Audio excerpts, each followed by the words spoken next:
Yeah, well, I would say the main thing we need to do, recognize, if you like, there's two things.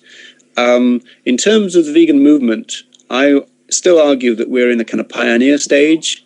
When you think about the vegan movement, only started in 1944 when Donald Watson and co-founders started it in England.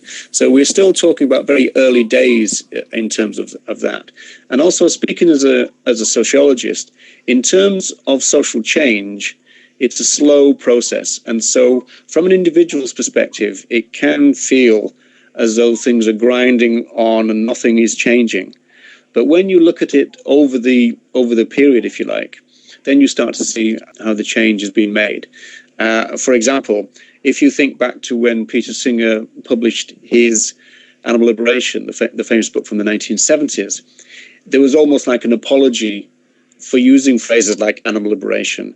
In those days, the most famous vegetarian restaurant was called Crank's. And so it was a very kind of pejorative thing, even in terms of vegetarianism. Veganism was unheard of in those days. Now, when I go out on the streets of Dublin, I find people coming up to us, they're saying they're vegan, they're trying to go vegan, they want to go vegan. Vegan is not a scare word anymore. And so there is progress. But I do understand that from an individual's point of view, it can seem very slow. And so people do get frustrated. The real trick to it really is to put it into a social context and to recognize that social change is slow, and we just have to accept that reality.